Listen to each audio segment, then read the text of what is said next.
नमस्कार दोस्तों, आपके अपने YouTube चैनल प्रकाश एजुकेशन हब पर आपका हार्दिक स्वागत। 23 दिसंबर 2023 को करंट अफेयर्स के इस महत्वपूर्ण सेशन के अंदर जानेंगे कौन से ऐसे इंपॉर्टेंट क्वेश्चंस हैं और करेंगे उनका डिटेल में एनालिसिस। तो सेशन की शुरुआत करते हैं और जानते हैं आज कौन सा दिवस है और क्यों अपने लिए इंपॉर्टेंट है। तो देखते हैं आज 23 दिसंबर और 23 दिसंबर को कौन सा दिवस मनाया जाता है। राष्ट्रीय किसान दिवस 23 दिसंबर को मनाया जाता है। किसकी याद में मनाया जाता है? किसान नेता, किसानों के हित की बात करने वाले चौधरी चरण सिंह की याद में इस दिवस को मनाया जाता है। शुरुआत कब होती है? इसकी शुरुआत होती है 2001 में।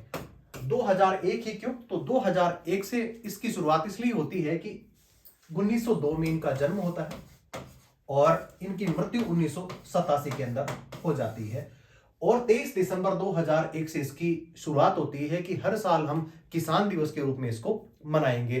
चौधरी चरण सिंह बड़ा नाम किसान नेता के तौर पे लिया जाता है और वाकई जो किसानों के हितैषी एक ऐसे व्यक्ति थे जिन्होंने किसानों के हितों और उनके संरक्षण की बात करी थी। बात करते हैं कि किसान नेता चरण सिंह भारत के 5वें प्रधानमंत्री भी रहे हैं। भारत के 5वें प्रधानमंत्री। इनका कार्यकाल तो हालांकि छोटा था लेकिन फिर भी आपके लिए इंपॉर्टेंट बता दूं आपको मैं। 28 जुलाई 1979 से लेकर के और 14 जनवरी 1980 तक इनका कार्यकाल रहा एज ए प्राइम मिनिस्टर। अब बात करते हैं कि ब्रिटिश भारत के अंदर भी किसानों के लिए जो आवाज के लिए हक के लिए लड़ने वाले अगर कोई व्यक्ति थे उनका नाम क्या था? उनका नाम था सहजानंद सरस्वती। सहजानंद सरस्वती भी स्वतंत्रता सेनानी तो थे, इसके अलावा वो किसान हितैषी नेता भी थे और ब्रिटिश भारत के अंदर किसानों के साथ में जो दोयम दर्जे का जो व्यवहार होता था उसके लिए भी या उनके अधिकारों के लिए भी उन्होंने लड़ाई लड़ी थी। तो बहरहाल आज आप देख रहे हैं कि 23 दिसंबर राष्ट्रीय किसान दिवस अपने लिए क्यों इंपॉर्टेंट और किसान दिवस 23 दिसंबर को ही मनाया जाता है। इसकी शुरुआत होती है 2001 से। चौधरी चरण सिंह की जो जन्म शती है उसी को और ज्यादा यादगार बनाने के लिए और उनके जो कर्तव्य जो लोगों को उन्होंने समाहित करे थे किसान हितों के तौर पे उसको और ज्यादा जीवंत बनाए रखने के लिए 23 दिसंबर को किसान दिवस मनाया जाता है। चलिए जानते हैं सेशन की पहले प्रश्न के बारे में और देखते हैं पहला प्रश्न और अपने लिए क्यों इंपॉर्टेंट। हाल ही में किसको मरणोपरांत वीर चक्र से सम्मानित किया गया है? 1971 का वार। नौसेना के एक इंजीनियर जिन्होंने अपनी टेक्निकल स्किल की वजह से और युद्ध के अंदर बेहतर काम करा, उस समय विक्रांत नाम का एक बहुत बड़ा जो जलपोत था जो भारत के पास में था, लेकिन लड़ाई के समय उसके 2 बॉयलर खराब हो जाते हैं और उसके बाद में लेफ्टिनेंट वाइस एडमिरल बेनो राय चौधरी ने जो अदम्य साहस का जो परिचय देते हैं और अपने साथ के जितने जो क्रू के जो लोग थे उनको किस हिसाब से हौसला अफजाई करते हैं कि वो लोग दोबारा एक बॉयलर के साथ में ही उस यान को उस जलपोत को चलाने में कामयाब हो जाते हैं। और उसके बाद में बहुत सारे ऐसे जो पूर्वी पाकिस्तान के जो बंदरगाह थे और वहां के जो अलग अलग विमान वाहक पोत थे उनको क्या कर देता? आईएनएस विक्रांत नष्ट कर देता है। और उसी की याद के अंदर मरणोपरांत नौसेना के ऐसे टेक्निकल अफसर हैं जिनको पहले कभी भी इस पुरस्कार से नवाजा नहीं गया था, वीर चक्र के अवार्ड से नहीं नवाजा गया था, लेकिन पहली बार सरकार ने उनकी सुध-बुध ली और lieutenant vice admiral Benoy Roy Chowdhury को वीर चक्र से क्या किया? सम्मानित किया। मरणोपरांत दिया गया यह अवार्ड और टेक्निकल किसी अफसर की कैटेगरी के अंदर दिया जाने वाला ये बड़ा अवार्ड है। बात कर लेते हैं कि सेना के द्वारा सेना के अंदर तीनों ही शामिल हैं, जिसके अंदर आर्मी, एयरफोर्स और नेवी, जिसके अंदर कौन कौन से पुरस्कार उनके अदम्य साहस के लिए दिए जाते हैं, चाहे वो बात हवा की करें, चाहे सतह की बात करें, चाहे समुद्र की सेना के तौर पे अगर देखा जाए तो युद्ध के अंदर इस प्रकार का अगर कोई व्यक्ति अदम्य साहस का परिचय देता है तो उसको अनेक पुरस्कारों से उसको सम्मानित किया जाता है। भारत के अंदर दिए जाने वाले ऐसे कौन कौन से पुरस्कार है जिसके बारे में कुछ चीजें मैं आपको बताने वाला हूं।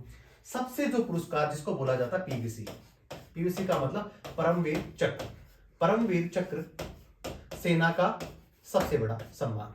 बात करते हैं कि भारत का सबसे पहला जो परमवीर जो चक्र अवार्ड है वो किसको दिया गया था? मेजर सोमनाथ शर्मा। मेजर सोमनाथ शर्मा को भारत का पहला पीवीसी दिया गया था। इसके अलावा ऐसे और कौन कौन से अवार्ड हैं तो मैं आपको बता दूं, महावीर चक्र, महावीर चक्र, अशोक चक्र, कीर्ति चक्र, शौर्य चक्र जैसे पुरस्कार सेना के अंदर जो सैनिक युद्ध के अंदर अपने प्राणों की परवाह न करते हुए अगर अपना अदम्य साहस दिखाते और प्राणों को अपने देश के प्रति न्यौछावर कर देता है, उन्हीं को इस प्रकार के पुरस्कारों से सम्मानित किया जाता है। और अभी हाल ही के अंदर 2 दिन पहले lieutenant vice admiral Benoy Rao Chowdhury को इस पुरस्कार से सम्मानित किया गया। चलिए जानते हैं अगला प्रश्न, प्रश्न संख्या 2। हाल ही में G7 देशों ने किस देश के हीरो को अपने बाजारों में प्रवेश रोकने के लिए योजना बनाई है? हम सब लोगों को विदित पहले G8 हुआ करता था और G8 के अंदर रसिया भी शामिल था, लेकिन बात 2022 से अब तक स्थितियां काफी चेंज और यूक्रेन के ऊपर रसिया कर देता है अटैक। उसके बाद में सारी परिस्थितियां हो जाती हैं चेंज और वर्ल्ड के अंदर रसिया थोड़ा अलग थलग पड़ जाता है। और उसी के संदर्भ के अंदर चाहे यूरोपीय कंट्रीज की बात करें और चाहे अमेरिकी कंट्रीज के बारे में बात करें, जहां पे उनको आर्थिक प्रतिबंधों से रूस को गुजरना पड़ रहा है। इसी के संदर्भ में अभी जो रसिया के अंदर जो हीरे होते थे, जो डायमंड्स होते थे, उनको अपने मार्केट के अंदर रोकने के लिए इस प्रकार की योजना किसने बनाई है? यूरोपियन कंट्रीज ने बनाई है। किस लिए? यूक्रेन को और ज्यादा मदद देने के लिए। और जिस प्रकार आर्थिक तरक्की के अंदर हीरो का योगदान, हीरो के मार्केट का योगदान, जिसके अंदर रसिया के अंदर काफी धन जाता है, उसी को रोकने के लिए, उसकी कमर को तोड़ने के लिए रसिया के जो हीरे हैं उनको क्या कर दिया, यहां से आयात करने के लिए रोक लगा दिए। अब बात करते हैं कि हीरो की जब बात हो रही है तो भारत का नाम क्यों नहीं? अभी हमने देखा डायमंड बोर्स। डायमंड बोर्स विश्व का सबसे बड़ा कर्मचारी कॉम्प्लेक्स, जिसकी शुरुआत कहां पे होती है? इसकी शुरुआत हुई है सूरत के अंदर। पहले कहा जाता था कि पेंटागन जो रक्षा विभाग का जो मंत्रालय है जो अमेरिका का, वहां पे सबसे बड़ा एक ऐसा कॉम्प्लेक्स बना हुआ है जहां पे सबसे ज्यादा कर्मचारी भाग लेते हैं या काम करते हैं, लेकिन उसके रिकॉर्ड को तोड़ करके और अभी वर्तमान के अंदर सूरत के अंदर डायमंड बोर्स नाम का एक वहां पे कमर्शियल कॉम्प्लेक्स बनाया गया है, जहां पे हीरा व्यापारी अपने व्यापार को बढ़ा सकते हैं और एक प्लेटफॉर्म तैयार किया जहां पे देश विदेश से व्यापारी वहां पे खरीद और फरोख्त कर सकते हैं। तो बात जब हीरो की हो रही थी तो भारत भी अभी महत्वपूर्ण एक अभी उपलब्धि के साथ में आ गया है, विश्व के सामने आया। इसका जो आंसर होने वाला है वो तो होने वाला है कौन सा? रूस। रूस के हीरो का आयात रोकने के लिए G7 कंट्रीज ने इस प्रकार की एक पहल करी है। अब बात करते हैं कि G7 कंट्रीज के बारे में हमने पहले सेशन में बात करी थी कि एक चीज और आई,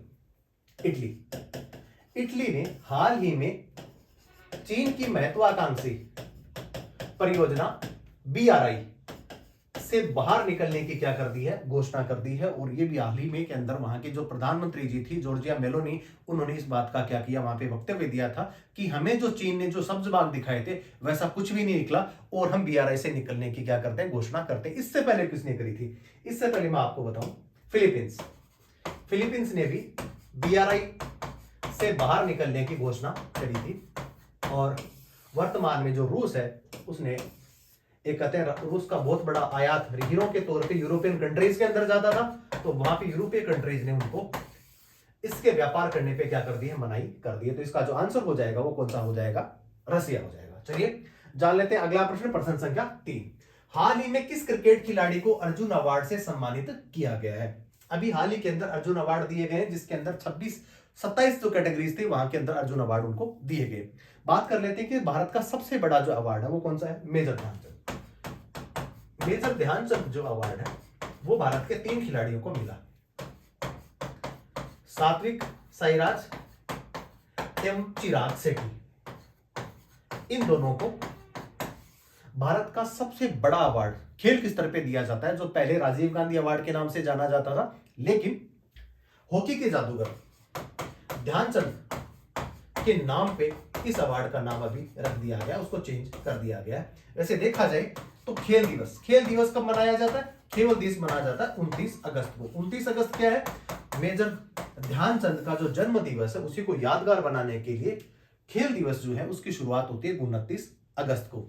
मेजर ध्यानचंद का अगर बात करें कि उनकी उपलब्धि तो 1928, 1932 और 1936 उसके अंदर भारत को ओलंपिक के अंदर हॉकी कैटेगरी के अंदर मेडल दिलाने में सबसे बड़ा अगर नाम जाता है, जो सहयोग जाता है, वो किसका जाता है? मेजर ध्यानचंद का। बहरहाल आपसे प्रश्न कौन सा पूछा जा रहा है कि किस खिलाड़ी को अर्जुन अवार्ड से सम्मानित किया गया।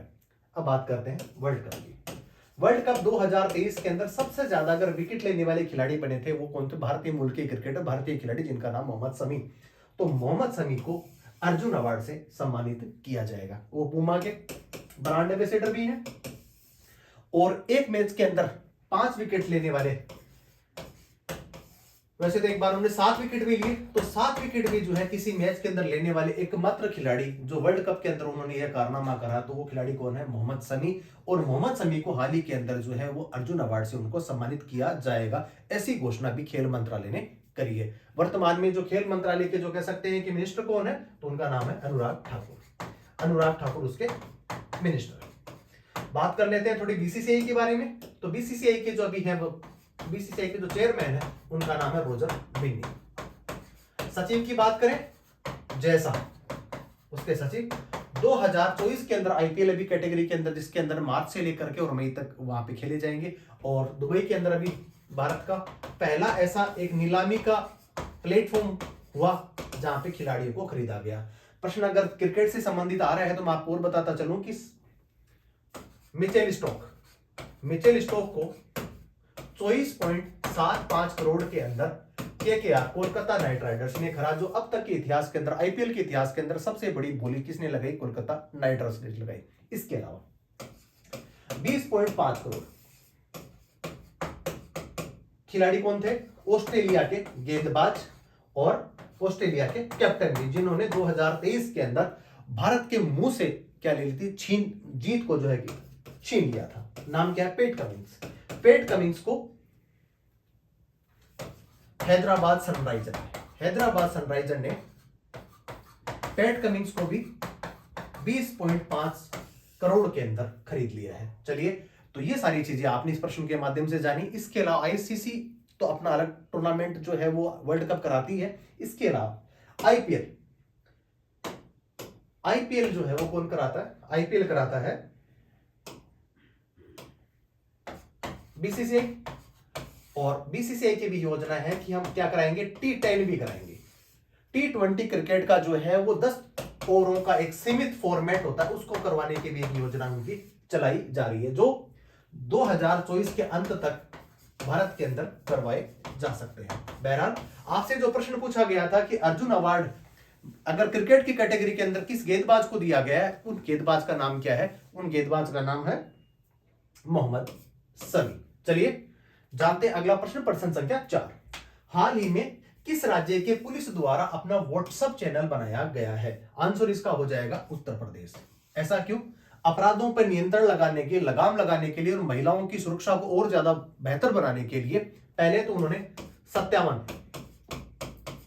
57 स्मार्ट पुलिस स्टेशन बनाए और उसके बाद में इन्होंने व्हाट्सएप एक चैनल बनाया है कि कोई भी व्यक्ति उस चैनल के माध्यम से अपनी रिपोर्ट, अपनी इत्तला दे सकता है। ऐसा करने वाला राज्य कौन बना है? उत्तर प्रदेश बना है। वैसे देखा जाए तो अभी हाल ही के अंदर उत्तर प्रदेश चर्चा में बना था कि जो भारत के अंदर जो मत्स्य पालन के अंदर सबसे बेहतर पुरस्कार के लिए भी उत्तर प्रदेश को ही नवाजा गया था। यह भी अपने आप में इंपॉर्टेंट। और उत्तर प्रदेश की राजधानी लखनऊ, और लखनऊ देखते हैं यूपी भारत का सबसे बड़ा आबादी वाला राज्य। सबसे ज्यादा अगर आबादी कहीं पे निवास करती है तो कहां पे करती है? यूपी में करती है। भारत में सबसे ज्यादा जिलों वाला अगर राज्य है वो भी कौन है? यूपी है। भारत के अंदर लोकसभा की सीटें सबसे ज्यादा किसी राज्य के पास में है तो वो कौन है? उत्तर प्रदेश है। बात करें वहां के मुख्यमंत्री जिनका नाम योगी आदित्यनाथ, और राज्यपाल महोदया का नाम जिनका आनंदीबेन पटेल। उत्तर प्रदेश से 2000 के अंदर एक राज्य टूट करके अलग बनता है जिसका नाम है उत्तराखंड। चलिए, आपने इस प्रश्न के माध्यम से जाना कि हाल ही में किस राज्य की पुलिस द्वारा अपना व्हाट्सएप चैनल शुरू करा गया है। इसका आंसर कौन सा हो जाएगा? इसका आंसर हो जाएगा उत्तर प्रदेश। और अभी वहां पे 57 पुलिस स्टेशन, जहां पे स्मार्ट पुलिस सेंटर भी वहां पे बनाए गए थे। चलिए जान लेते हैं अगला प्रश्न, प्रश्न संख्या 5। हाल ही में किसी यूरोप के सर्वश्रेष्ठ शतरंज प्रतिभावान खिलाड़ी से सम्मानित किया गया है? भारतीय मूल की खिलाड़ी जिनका नाम बोधना शिवानंदन है, उन्होंने इस प्रकार की उपलब्धि हासिल करी है। यूरोप की जो सबसे बड़ी, अगर शतरंज कैटेगरी के अंदर कोई अवार्ड दिया जाता है, वो अवार्ड किसको प्राप्त हुआ है? वो हुआ है बोधना शिवानंदन को। बात कर लेते हैं कि कोनेरू हम्पी। कोनेरू हम्पू भारत की पहली महिला ग्रैंड मास्टर है, भारतीय मूल के, कई अवार्ड है उनके नाम।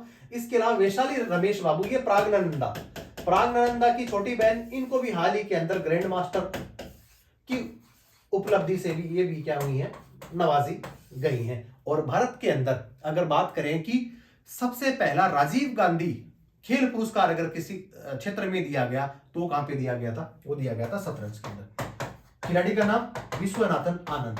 विश्वनाथन आनंद को भारत का पहला, यह कह सकते हैं भारत का सबसे बड़ा अवार्ड, जो राजीव गांधी खेल अवार्ड से जाना जाता था, तो पहला अवार्ड अचीव करने वाले खिलाड़ी कौन से? वो भी शतरंज के ही हैं और उनका नाम क्या है? विश्वनाथन आनंद। चलिए जानते हैं अगला प्रश्न, प्रश्न संख्या 6।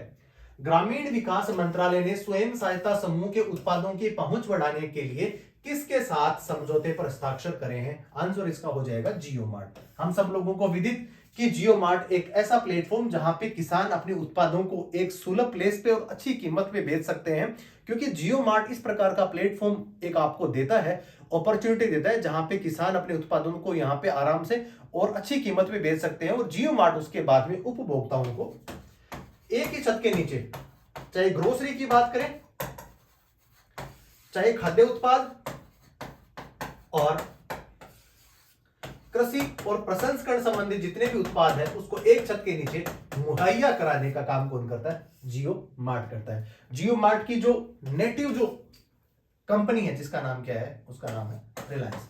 वर्तमान में जो रिलायंस के जो चेयरमैन है, जिनका नाम क्या है? मुकेश अंबानी, एशिया के सबसे अमीर। और आपने इस प्रश्न के माध्यम से जाना कि स्वयं सहायता समूह के उत्पादों की पहुंच बढ़ाने के लिए जियो मार्ट के साथ में इस प्रकार का समझौता किसने किया है? ग्रामीण विकास मंत्रालय ने करा है। चलिए जान लेते हैं अगला प्रश्न, प्रश्न संख्या 7। खेलो इंडिया यूथ गेम्स का आयोजन किस राज्य में करवाया जाएगा? 2018 के अंदर इसकी शुरुआत होती है। पहले खेलो इंडिया की जगह खेलो इंडिया स्कूल गेम्स इसका नाम हुआ करता था। उसके बाद में 2019 तक आते आते सरकार ने इसका नाम क्या कर दिया? खेलो इंडिया यूथ गेम्स कर दिया। पहला इसका 2023 के अंदर जो इसका जो आयोजन हुआ है, वो कहां पे हुआ है? ये आयोजन हुआ है कहां पे? मध्य प्रदेश की राजधानी भोपाल में। अभी आपसे प्रश्न पूछा जा रहा है कि 2024 का आयोजन कहां पे किया जाएगा? 2024 का आयोजन किया जाएगा भारत के दक्षिणी राज्य तमिलनाडु में, इसका आयोजन किया जाएगा। हम सब लोगों को विदित कि ये खेलों की नर्सरी है, जहां पे खेलो इंडिया यूथ गेम्स के माध्यम से कुछ ऐसे खिलाड़ी पदार्पण करते हैं जो राष्ट्रीय टीम में भाग लेते हैं, उसके बाद में पदकों की झड़ी लगा देते हैं। हम सब लोगों ने, चाहे पैरा गेम्स की बात हो, चाहे पैरा एशियंस गेम्स के बारे में बात करें, या कॉमनवेल्थ की और इवन ओलंपिक की भी बात करें, जहां पे हमारी जो नर्सरी है वो इस प्रकार की जो घरेलू प्रतियोगिताएं होती हैं, और सरकार, चाहे राज्य सरकार की बात करें चाहे केंद्र सरकार की बात करें, वो उनको एक उचित प्लेटफॉर्म भी प्रदान करती है। चलिए जानते हैं अगला प्रश्न, प्रश्न संख्या 8। किस केंद्रीय मंत्री ने 2 दिवसीय आदिवासी केंद्रित कार्यक्रम आदि व्याख्यान का उद्घाटन करा? इसका आंसर हो जाएगा, क्योंकि हमारे जो आदिवासी मंत्री, जिनका नाम अर्जुन मुंडा है, आदिवासी जो क्षेत्र है वहां पे आदि व्याख्यान का आयोजन करा। और एक ही चीज कि आदिवासियों को कृषि सुधार, शिक्षा, चिकित्सा और अपने मूलभूत अधिकारों से लैस करने के लिए, हमारे अधिकारों के बारे में और अधिक जानकर उनको जो और ज्यादा क्या करने के लिए, जागरूक करने के लिए इस प्रकार की मुहिम। और झारखंड से आते हैं मिनिस्टर, जिनका नाम अर्जुन मुंडा, और उन्होंने इसकी शुरुआत करी है आदि विज्ञान की, और ये इसका आंसर हो जाएगा। चलिए जानते हैं अगला प्रश्न, प्रश्न संख्या 9। भारतीय नौसेना ने हाल ही में किस जल क्षेत्र में स्वदेशी गाइडेड मिसाइल तैनात की हैं? हम सब लोगों को विदित कई दिनों से सुन रहे हैं कि समुद्र के अंदर समुद्री लुटेरों की वजह से आवागमन जो है वो काफी प्रभावित होता है और उसकी वजह से भारतीय नौसेना के दो, एक कौन सा, आईएनएस कोची और आईएनएस कलकत्ता, इन दोनों को वहां पे तैयार किया। कहां पे किया? अदन की खाड़ी में इनको तैयार किया है। किस लिए? क्योंकि हम लोगों ने भी सुना था कि हुती जो है, हुती आतंकवादी विद्रोहियों ने एक जहाज को अगवा कर लिया था और उसमें भारतीय सेना ने वहां पे इनिशिएटिव लिया और वहां से उसको छुड़ा करके रेस्क्यू कर लेके आए थे। और उसी को देखते हुए भारत का भी सबसे जो बड़ा व्यापार है वो समुद्री जल रास्ते के माध्यम से ही होता है और उसी को प्रोटेक्ट करने के लिए भारत ने अदन की खाड़ी के अंदर अपने दो जो है वो जलपोतों को यहां पे उन्होंने तैनात किया है, जिसका एक का नाम क्या है, आईएनएस कोची है और दूसरे का नाम कौन सा है, आईएनएस कलकत्ता। नेवी का हो गया। हाल ही के अंदर हमने देखा था कि नेवी जो दिवस है, नौसेना दिवस कब मनाया जाता है? नौसेना दिवस हमने देखा था 4 दिसंबर को मनाया जाता है। अभी हाल ही के अंदर पहला प्रश्न हमने पढ़ा था कि वहीं पे वीर चक्र अवार्ड से एक एडमिरल को भी जो है टेक्निकल जो अफसर थे उनको मरणोपरांत पुरस्कार से भी उनको सम्मानित किया गया है। नौसेना का 4 दिसंबर को नौसेना दिवस मनाया जाता है और वर्तमान में नौसेना के जो अध्यक्ष है जिनका नाम क्या, आर हरि कुमार, वो वहां पे नौसेना के अध्यक्ष है। वर्तमान में नौसेना के द्वारा अदन की खाड़ी के अंदर 2 ऐसे युद्धपोत जो नेवी के हैं उनको वहां पे तैनात किया गया है। चलिए जानते हैं अगला प्रश्न, प्रश्न संख्या 10। किस हवाई अड्डे ने यूनेस्को के 2023 प्रिक्स वर्सेल्स में विश्व विशेष पुरस्कार को क्या कराया, उन्होंने जीता है? आंसर इसका हो जाएगा कौन सा? इसका आंसर हो जाएगा छत्रपति शिवाजी महाराज अंतरराष्ट्रीय हवाई अड्डा। पहले भी सुर्खियों में रहा था क्योंकि अभी जो